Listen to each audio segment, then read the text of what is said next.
Hello everybody, this is Nick the Creep, and we're back for another Redstone contraption. This is something that was kind of a collaboration of ideas. It was an idea that Chaotic Panda had on the Going Ham server. He wanted a system. It was all inspired by digitized pixels as well. Like, he had a system in his shop, because we have lots of shops on the server where you buy things from each other. And you walked in and hit this button, and a chest would shoot up. Well, a chest in a minecart. And you would put your money in there, and then it goes back down. And Chaotic Panda wanted to improve upon that. He wanted it to come up, go back down, and transfer the gold into a separate chest. And then I've kind of improved upon that some. By the way, we built that on the server. Both of those two ideas that I explained to you, we built on the server, and they both work. And I wanted to kind of give you a closer look at it. So you would walk into the shop here. Let's get some gold. On our server, the currency is gold nuggets. And usually a lot of things are priced at about 5 or 10 gold nuggets. So we'll try 10. So you walk in, press button to make payment, chest comes up, you make your payment. When the light is flashing, the system's in use. So we go down here, and the chest has been moved over where it can unload into a hopper, which is unloading into a minecart and another chest in a minecart, I mean. And then there it goes, it realigns, and it sends this off to you could send it to your home, or what we are actually planning on doing on the Going Ham server is sending it to the bank. Everyone will have their own vault where we can transfer this gold to. So when it unloads and it's done, then it sends the minecart back to the shop where it's ready to go again. And here you can see the minecart has been realigned so that it's ready to go up again. So here it comes. Let's put 22 in there. See, it's flashing, it's in use. And then it will stop flashing when it's done. So right now all the items are being transferred down. It already has its 22. We have this timing set up for a pretty long time right now. Maybe we should cut it in half and see if that works better. Yeah, I actually reversed the system here. There we go. Put that in there. Like that. Now, we gotta wait a minute. We gotta wait for these to transfer over, see how long it's gonna take. Okay, that's not getting enough power. So there we go. Okay, so I just reset the system there. Realigned. This had the 22 like right away. Like, it didn't take very long at all. So we had 10 and then 22. Now we have 32. And it sends it back. So let me kind of show you around this a little bit. This is where the button is. Now, when you press the button, it travels down, which first off opens the floor so that the minecart can be launched up. And this gets fired twice. That's why we have this double chain going around into the same block. So it's gonna go off first, pulling the block back. Then this sticky piston, oh, it's hard to get to all this down here. This sticky piston with the slime block will get power second down here, which will launch the minecart up to the top floor. And when it does that, this will close again, and it will fall on the floor for just long enough to open it and put your money in, and then it opens again and the minecart falls back down. And when that happens, you get this double piston extender. It fires off and then fires again, which pushes it over on top of a hopper, as you could have guessed, which will unload all the gold and everything down into here.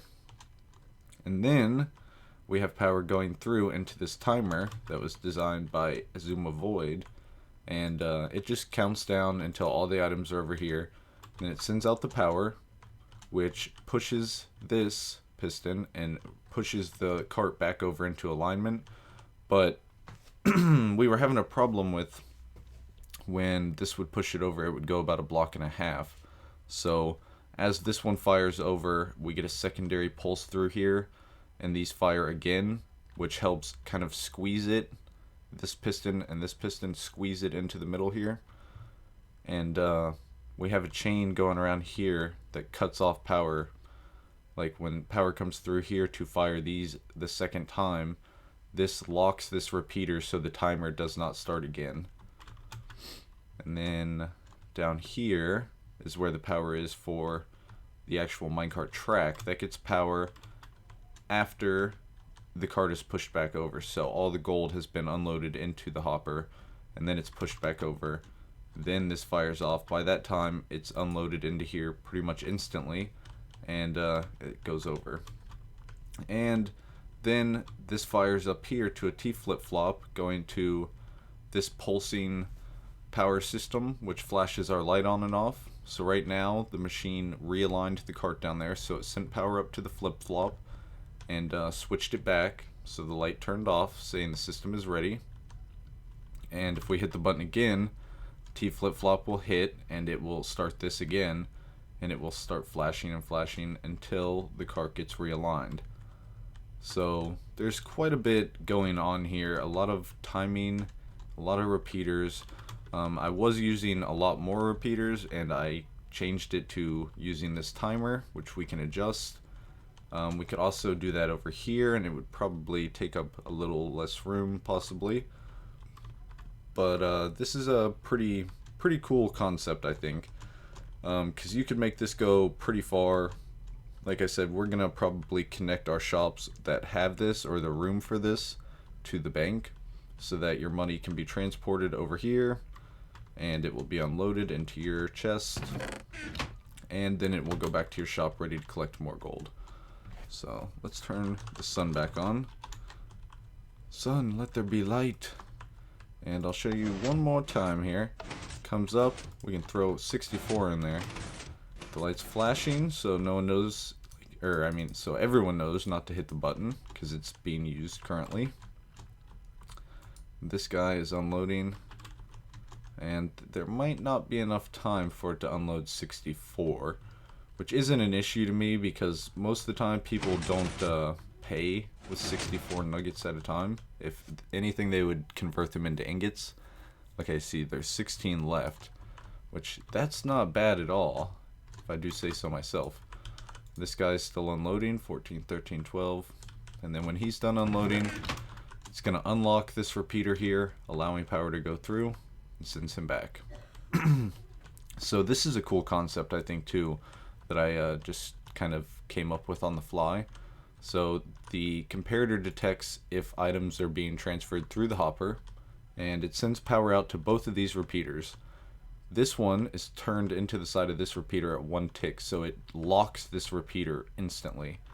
Power keeps traveling around here, but it can't go through because this one is locked. Then when items stop traveling through the hopper and power shuts off, it unlocks this repeater first so the power can pass through, which powers the powered rail again, sending it back. So this is something that I probably will use a lot in the future now that I've kind of come up with this little thing here, because it works really well. And we could even put a timer on this so that it randomly will launch back in case the car ends up over here for some reason and it doesn't get launched back. But I think that's going to be it for today, everybody. If enough people want a tutorial for this, we will definitely make a tutorial video. This is kind of a big build, so it might have to be in 2 videos, but leave it in the comments if you want to see it. And you might be able to just kind of replicate and come up with your own design based on what you've seen here. If so, go for it. It's awesome.